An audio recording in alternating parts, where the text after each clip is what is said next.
Hello, and welcome back to another episode of the Clicks to Customers podcast. This is John Horn, your host and the CEO of Stub Group Digital Advertising Agency. Today, I am joined by Dan Balcauski, who is the founder and chief pricing officer at Product Tranquility. Dan, thanks so much for coming today. Thank you so much for having me on, John. I'm excited for our conversation today. Same here. So we're going to dig into all sorts of pricing-related conversations and specifically focused on B2B companies who are in the SaaS space. So if you're in a B2B company in the SaaS space, you're listening to this, get those ears tuned up. This is going to be for you. And if you're not, while many of the things we talk about might not be 100% relevant to you, I'm sure you'll still learn some very interesting things about pricing and how things work. So still stay tuned in. I think you'll find some nuggets here. So, Dan, to kick things off, could you just give us a little bit more background about who you are and what you do with Product Tranquility? Yeah, well, I appreciate the intro, John. And as you mentioned, I am the founder of Product Tranquility, and all we do all day, every day is help B2B SaaS CEOs define pricing and packaging for new and existing products. I've been in the software space my entire career, started out more on the builder side as an engineer.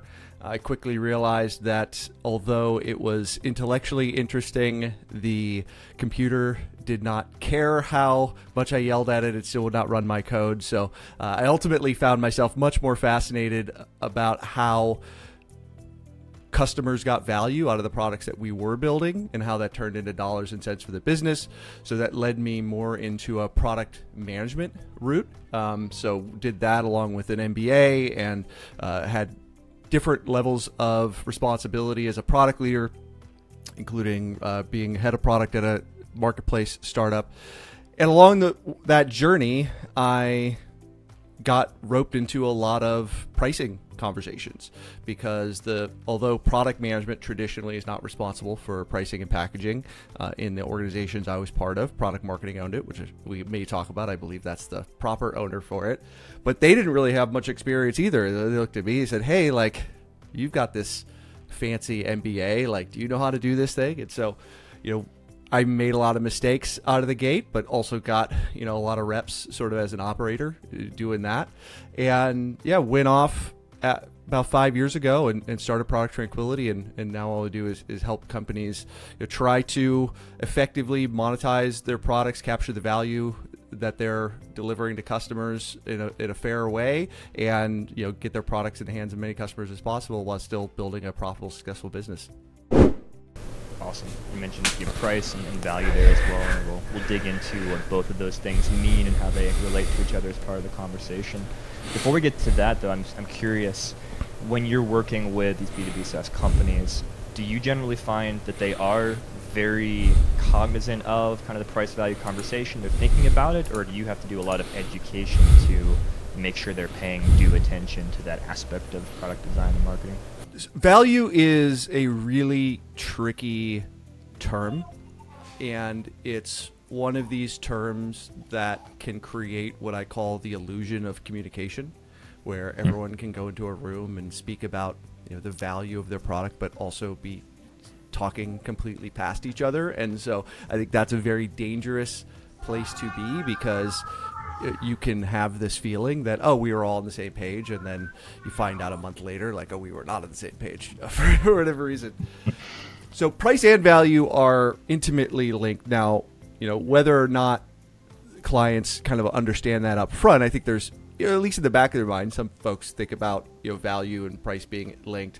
I think more commonly, folks tend to have in mind something from their Econ 101 textbook, which was the demand curve, which is the price-quantity relationship. And as interesting as those classes were for me as well, they tend to have very little relevancy in software markets for a whole host of reasons. And happy to elaborate that if it's interesting. But as value and price are intimately related and highly important to rigorous pricing, I have to work with companies a lot on increasing their value literacy. So what does it actually mean to talk about value in a concrete way? And I'll give you the short version. We can go into a longer version if you're interested. But effectively, I build on the shoulders of giants and a couple of frameworks that I use. Both Tom Nagel, who wrote one of the Bibles on pricing, the strategy tactics of pricing, where he introduced this concept called the value cascade, as well as the work that many people have done, from Ted Levitt to Clayton Christensen to Tony Olwick, on jobs to be done to really help companies crisply define what value means as it pertains to like how we're going to use that as a foundation to think about price.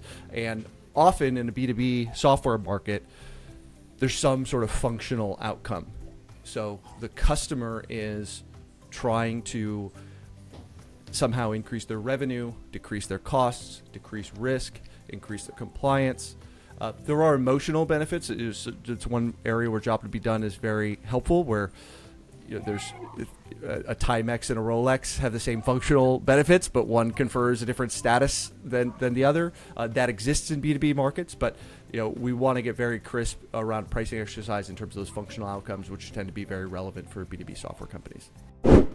So when you talk about value, are you talking about those considerations you just mentioned, like what the customer is wanting to accomplish, or is there other aspects that go into what you mean when you define value? Yeah, so maybe it helps to just kind of quickly break down the value cascade, because the value cascade, a visual here is worth 1,000 words, but cascade is a fancy word for waterfall. So think of just a bar chart in your mind with every bar from left to right in decreasing height. So all the way on the left of that chart, the highest bar, we have what Nagel calls use value. So economists might call this utility. So this is the sum of all benefits that a customer might get from using your product or solution.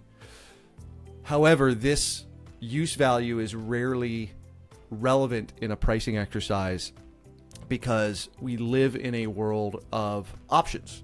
So a fun example would be, Elon Musk is stranded on a desert island somewhere, and all of his billions of dollars have no utility to him. Ship captain comes along after a year and says, "Hey, Elon, I'll get you off this island." And the question is, like, how much utility, how much use value does that have to Elon? Well, he should give all his money and as much money as he could borrow from friends and family as he can, because without that option of getting off the island, his that money's useless to him anyway. However, ship captain B rolls up right as they're in this negotiation, and all of a sudden he goes, "Hey, Elon, you don't have to give your hundreds of billions of dollars to this guy. I'll do it for a cool $1 million." So now you have what Nagel would call exchange value. So now there's competitive market, because there's an alternative. So now the $1 million becomes the alternative, and now you might hear the captain saying, well, actually, Elon, like, okay, I'll charge $1.1 million, but you could sleep in my captain's quarters, and I'll make you drinks, and I've got a band, so we'll have nightly entertainment on our journey back. And so now you see the two captains talking about how they'll create differentiated value from what the other person offers. So that tends to be very important. Now, that's all well and good, but we get to the third aspect of value, which is perceived value. So, we might be able to draw up on a spreadsheet exactly how our offer is better or worse, right? And therefore justifies a higher or lower price than the other guy's offer. But that only matters in as much as the end customer perceives the value in that solution. So, let's bring this back. Let's take off the desert island. Let's go back into the real world. You as a, say, director or VP of sales, you get tasked with everyone's fun thing. Hey, we need a new CRM or a new piece of software. Well, you're a busy person. You get added this to your plate along with your day job. There are real costs in terms of your energy, your interest, your time. And so we run into these real problems where customers are not omniscient actors, right? They do not know every in and out of our product. They have been lied to by vendors before, unfortunately. And so, they do not have time to understand every detail of every product that's in market and how, run those through a spreadsheet calculation. Now, there are some people who are there. We call those maximizers in the world, but there's a lot of people are satisficers, and those satisficers will only do so much to, let me get a short list, and then I'll run maybe a slightly more rigorous process to really understand what that perceived value. And so as we think about those different definitions of value, those become important for us to crisply define, like, what are we talking about, and at which level of analysis do we have the most uncertainty? Because if we believe that our product, through evidence from customer case studies, etc., demonstrably has really high exchange value compared to the alternatives, we could help you, run your company more efficiently and save you money, or we can help you generate more revenue, but customers don't believe us, then it's that we have got a perceived value gap. And then the exercise that we would go through is, okay, how do we, then it becomes more of a marketing education. How do we create things like logo gardens or customer testimonials, right, in order to help those people who are trying to quickly ramp up on what our perception of value is, close that gap? Or we enable our sales team with ROI calculators that they can use in conversation to help the customer walk through that justification of value, versus, we just believe we're worth the most, right? Is not like, okay, that's good, but we have to, to be able to diagnose where the problem is. That's a helpful framework to use. Does that help? Absolutely. That resonates a lot with me, especially the perceived value side of things, because it makes me think of a situation we're dealing with right now with a client, not in the B2B space, they're actually the direct-to-consumer space. They've got really high-quality clothing that they manufacture and they sell, and a competitor's come along, and it's kind of ripping off their designs, creating something with much lower quality material, but still good enough. Like, people purchasing from them are still okay with it. They're leaving good reviews and whatnot.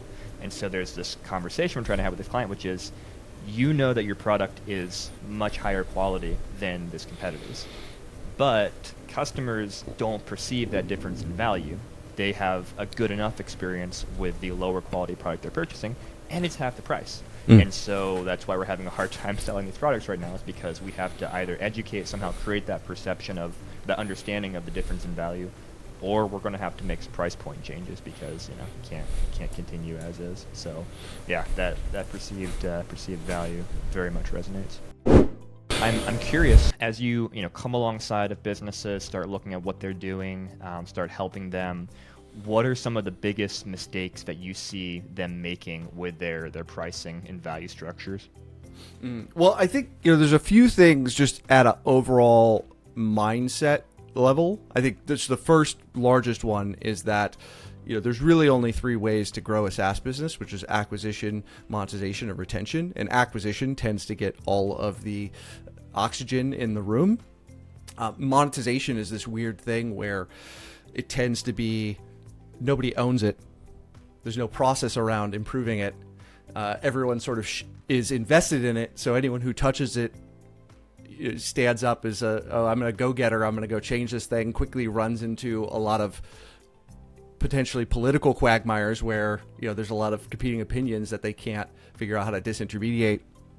And so it tends to be left alone when it is this major growth driver. It also, and I have some different theories on that, but one of them is, if we think about something like acquisition, right? I can see on my P&L how many units I sold, right? And the units is not high enough, right? But I don't see necessarily that, you were selling at this price, but you really should have been at 10x that price. And so it's sort of out of sight, out of mind, and people sort of treat it as a constant, for better or worse. I'd say the other thing is, when we think about SaaS pricing, most executives think that what you charge determines your success. In fact, who and how you charge determines your success. So this is a perpetual problem when we have a conversation about pricing, that people immediately go to, should it be $9.95 or $19.95? Should our prices end in 5s or 9s? But that tends to be, honestly, the least impactful of all the decisions that we're going to make.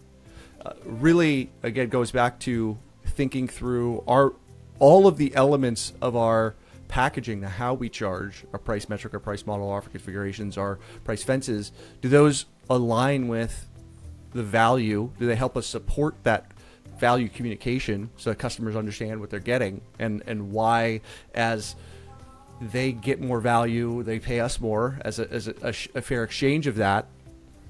And, are we really targeting our efforts at the customers who are best suited to get value out of our product, right? This is a whole targeting and positioning exercise. So I think those are some really big mistakes. Not having any ownership, not having any governance ownership, and then putting too much focus on, well, our number seems correct, and not all the other elements that I just mentioned. That makes a lot of sense. Let's love to dive a little more into the structure side of things, some of the things you mentioned there. So obviously there's different ways you can actually charge for SaaS. You can do a per seat model, you can do usage models, things like that. What are the frameworks that you use to come alongside of businesses and help them decide which of those strategies for pricing they should use? So I've got an overall model that I use for SaaS pricing. I go a couple different directions with that question because it's a pretty deep question at its core. But I created this model called the Services Model for SaaS Pricing. It stands, SVCS stands for each of the individual components of the model. So, when companies try to set, prices or pricing packaging for their software, they often face kind of four big problems. They don't know who their customers are. They don't know how their product helps customers. They can't explain why their product is special. And they forget that pricing is more than just picking a number. So I developed this model, and let's break it down. So the first three elements, so S is segments. So who are your customers? What do they need? V is value.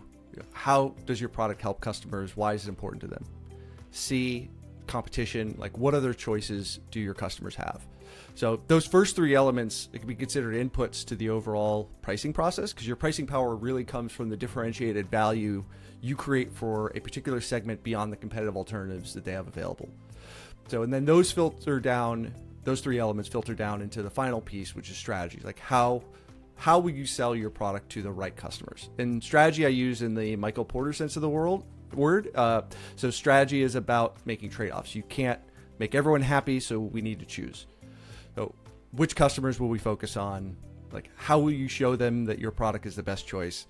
And then how will you create those decisions around packaging and price to make it easy for them to buy?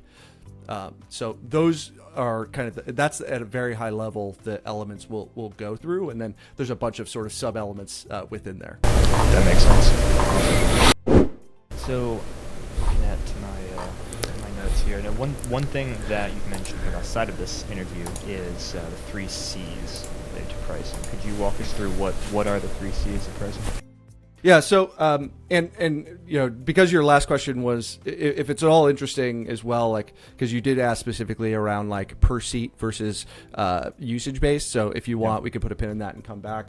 Absolutely. To talk through those type of decisions, but because it relates to that overall model that I had. But in terms of the 3 C's of pricing, there's a couple of different very high-level concepts in the pricing world, and this is one thing that it drives me bonkers, because pricing experts are not consistent in what they talk about. So the 3 C's refers to, or how the labels that they use. So I try to at least be consistent in mine, but the 3 C's refer to what I call as pricing orientation. So an orientation is this idea. It's not a strategy. It's not a process. It's really this idea of, how is pricing done around here? What are the things that we consider, that we value when we're really thinking about pricing, our pricing and packaging our product? And so the 3 C's real quickly: cost-based pricing, competition-based pricing, customer value-based pricing, often just termed as value-based pricing. And I think of these as a ladder that companies kind of graduate to in maturity. You'll hear, if you go to a pricing conference, I don't know if any of your listeners will ever go to a pricing conference, but if you go to a pricing conference or you hear pricing people speak at some conference of sorts, you'll probably hear them talk about value pricing, and and they'll sing the praises of value-based pricing.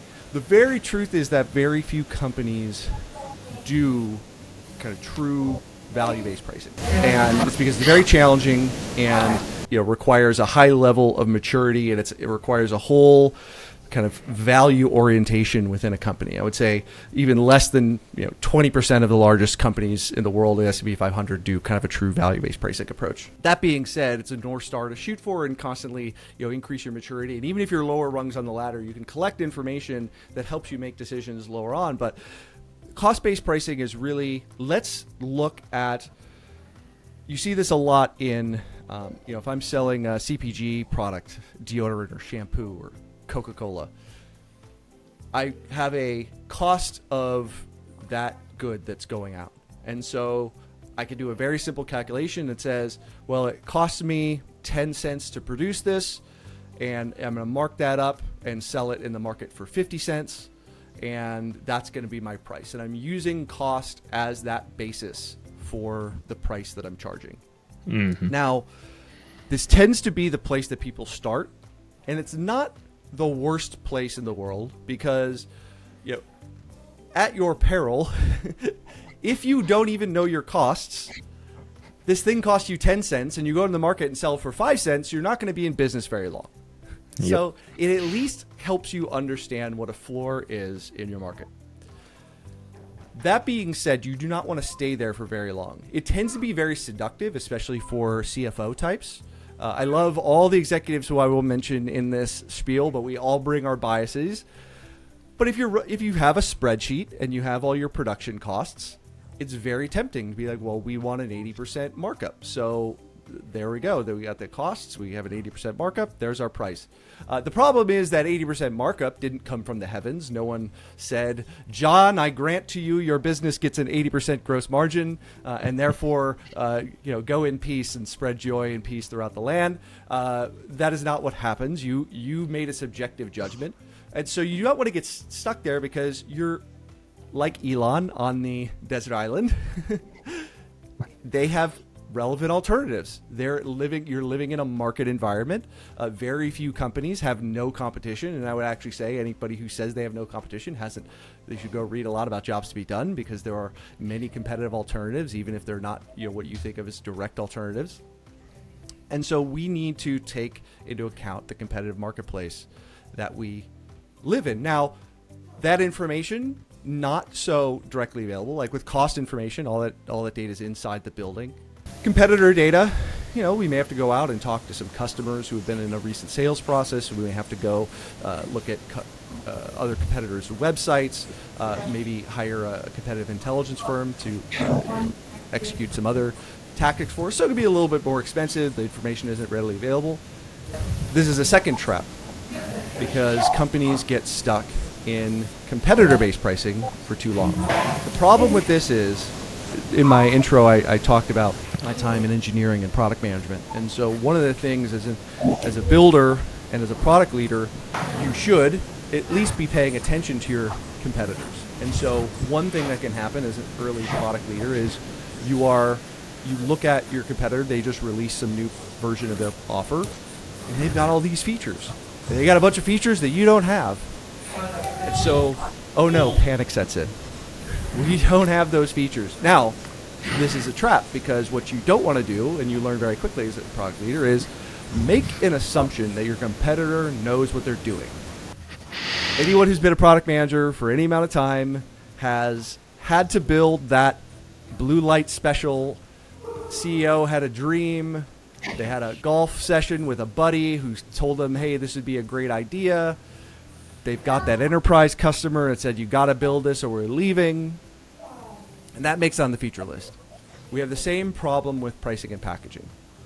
Your competitors, respect them, but use that as an insight for maybe, hey, what are we missing about our view? Not we should blindly follow. And I think a lot of companies' first impulse is, yeah, we understand cost base is not relevant, but we're just going to copy. We're in the CRM space. We're going to copy what Salesforce is doing. Now, Salesforce actually, they've got like a 70-person pricing and packaging team, so they've done a lot of work here. But most companies are not rigorous about this. And one thing about copying blindly your competition is that there's no silver bullets. I tell clients this all the time. I don't have any silver bullets, but I got lead bullets. Everything in your packaging decision is about trade-offs. This is the strategy portion that I was hinting at earlier. We have a certain set of objectives, capabilities, assets within the firm. Our product can do certain things. It can't do other things. We want to go to this particular market segment and be the best for them, and we're not worried as much about these other market segments. And so we're going to make very explicit trade-offs in how our packaging works in order to achieve those objectives. When you go blindly follow your competitor, what you're doing is you're inheriting a bunch of risk that you don't really understand. So we don't want to do that. It could be a useful input to the process, but we don't want to stay there. And then, as I mentioned, we can graduate up into customer value-based pricing. So this is things like helping understand how do our customers perceive our value, what is the real economic returns that customers get from delivering our product or using our product in their companies, and how does that drive their willingness to pay for our offer. And so we start to use those elements as well. And now, I was hinting before, like say you're an early stage company, you've got very real costs for your infrastructure. You're building an AI product. You've got OpenAI bills and AWS bills. You could still have value hypotheses. Like, hey, we think that we could, with this AI tool, we could help, our business users create presentations 20% faster. They can generate, 10 times more marketing campaigns per marketing employee, right?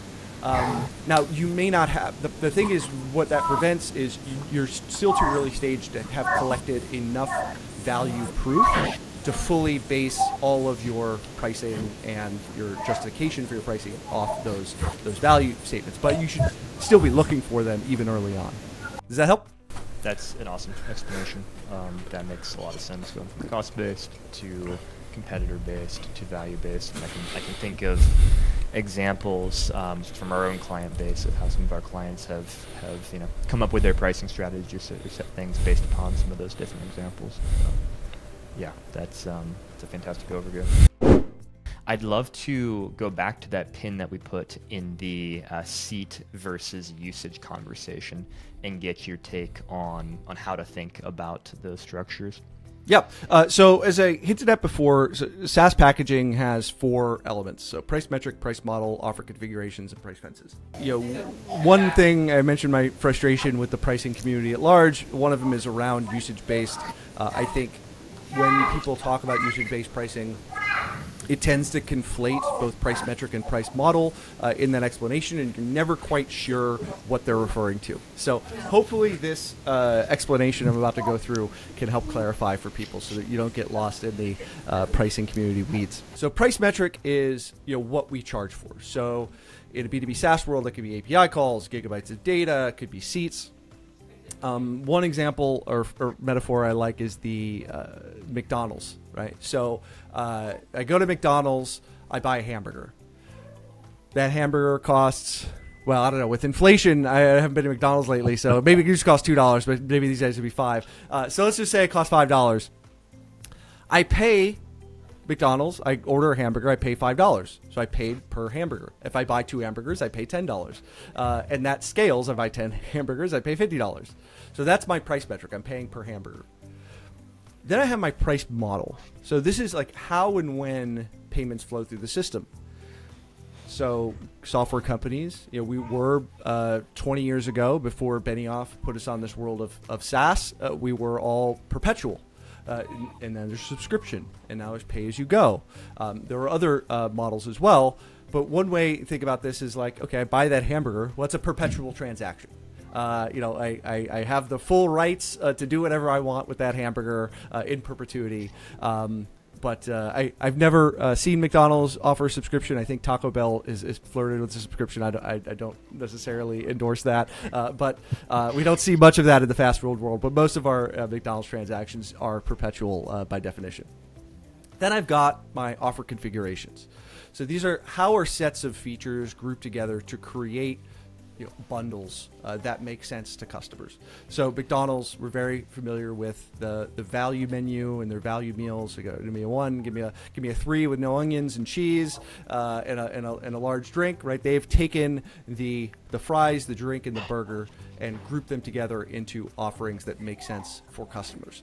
And so there's a whole art and science there where you would not necessarily want to swap out the Coke in the value meal for a coffee. That would be that would have negative value as you bundled those things together. So we want to think through that carefully and be like, okay, how do we create sets of offers that communicate value well to customers, such that it makes it easy for them to buy from us and allows other economic effects from capturing disparate willingness to pay across different features that they might want from us. And then finally is price fences. So price fences are ways we think about charging two different customers different prices for effectively the same product.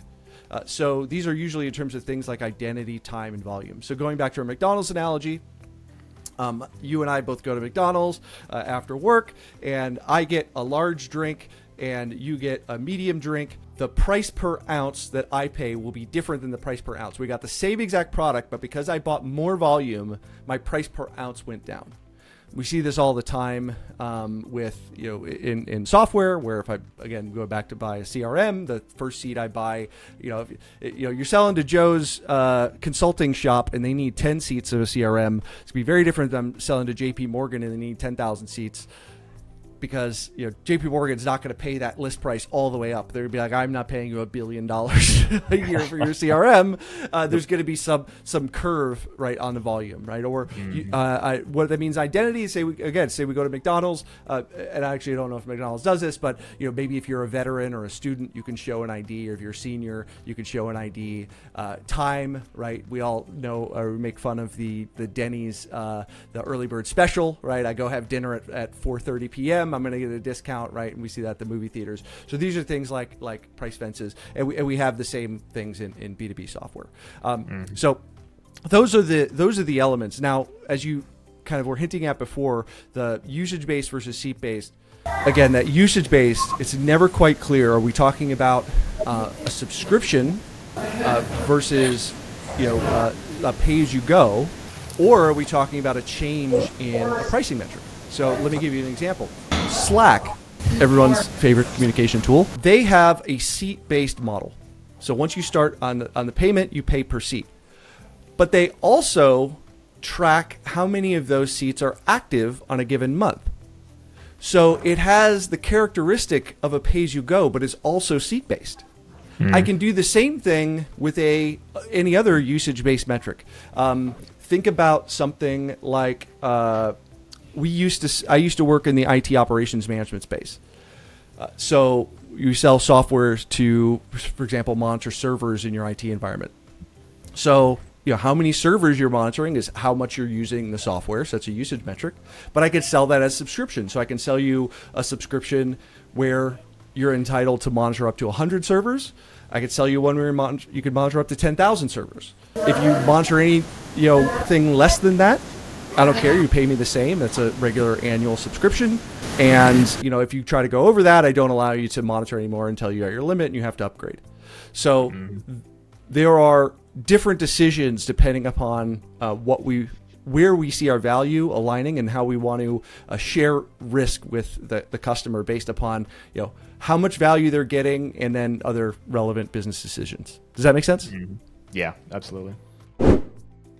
One trend I've seen kind of related to that, or to mixing the models, is some of the vendors we work with who are layering on various AI into things. So for example, let's say call tracking, using AI to look at transcripts and then identify information about the transcripts from those calls. So we're seeing, hey, there's maybe a base model of a subscription or per user, that kind of thing, and then an additional cost beyond that that's somewhat usage based of, okay, if you're using the AI for these tasks, you pay this many cents per task or whatever. Is that something that you see becoming more and more common these days? And what are your thoughts around that kind of model and how AI is impacting, or the usage of AI by SaaS is impacting the pricing value structure? I love this question. I think it's helpful, first of all, to make two distinctions. So let's separate what you might think of as the AI as a service, the foundation model companies. So you got Google with Gemini, OpenAI with ChatGPT, Anthropic with Claude. There's a few others. Those are AI as a service. They're very, infrastructure focused.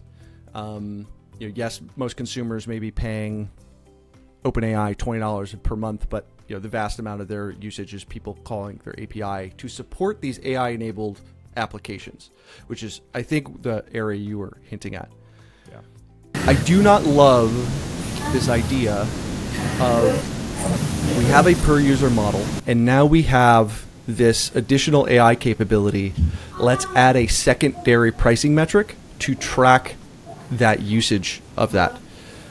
Why? Because customers don't really care about your costs, and you're making them care about your costs. One lesson I hope we all learned from 2021 was, let's not make the mistake that the Web3 people made by saying, hey, we now have blockchain enabled in our platform. Because everyone went, I don't care, how does that make my life better? So we run the real risk, and I'm seeing it today, of people say, well, we now have AI. Your customers are like, ooh, I heard that's interesting, but what does that mean for me? Well, it means you're going to pay more per token of this thing, and you've just made your entire go-to-market conversation very complex. Trying to explain how your system works versus the job and the benefits you're helping customers get done. What are the alternative models that are better than that? So there's kind of two different models depending upon, we can think of it as, am I enhancing existing value drivers, or am I creating brand new value drivers? We've been using the CRM example, so we'll stay there. There's been, a lot of these companies who are in the CRM space. The LLMs happen to be very good at summarizing. So, hey, I've got this account in my CRM. They've been a customer for years. 100 different reps have touched them. Help me understand everything that we've talked about with this customer so I can understand, I'm a new rep, maybe have just got this account. Help me understand where I'm at, or maybe I reach out to this account every 3 months and I don't remember the last time we had the conversation or the conversation before that. So there you're helping that rep who's paying, you've paid probably a per user seat, because that tends to be the default in a CRM space. You're helping them do their job better. So there's more value there. So if you believe that, it makes much more sense to just increase your per user price. If you really believe and can demonstrate improved value. So what we tend to see there is customers or clients of ours. So the software companies will add those capabilities.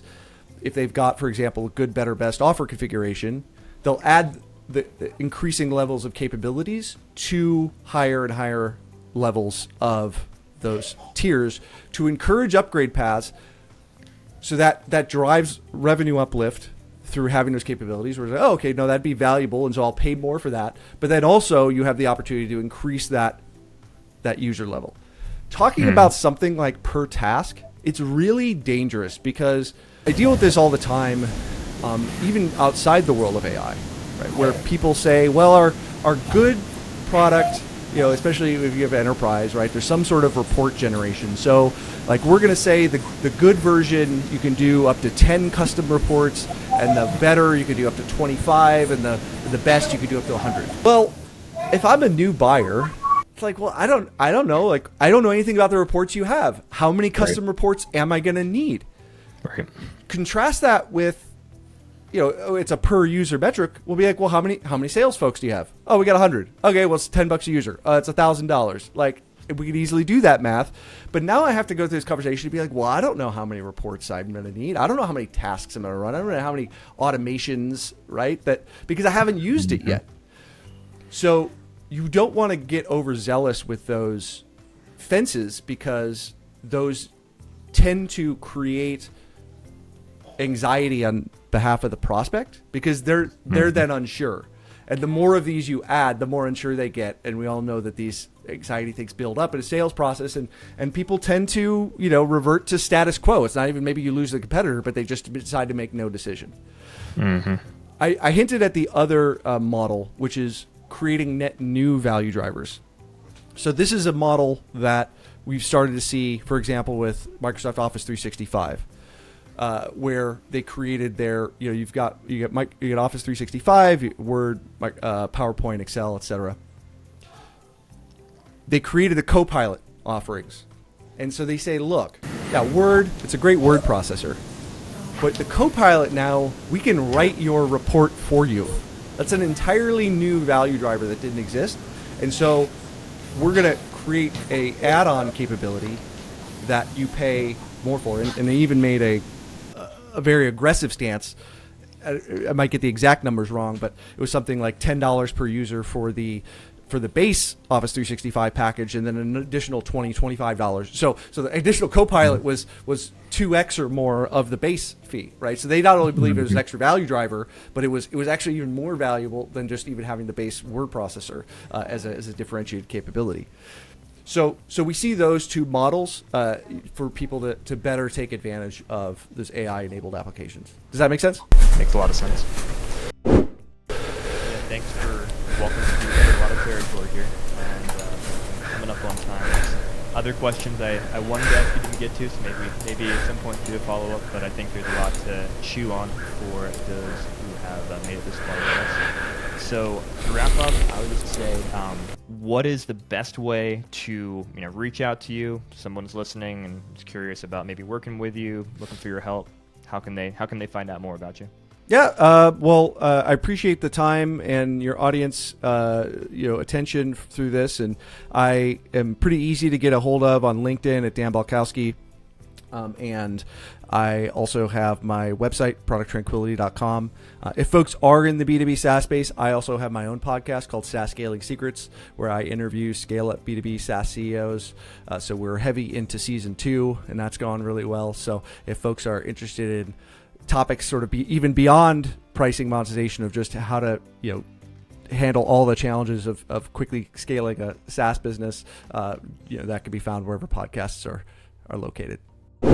Awesome. We'll put links to all that in the show notes or description, depending on what platform you're using to watch or to listen to this right now. And Dan, thanks so much for coming on. To all those listening, thanks for your time. Look forward to seeing you again next time.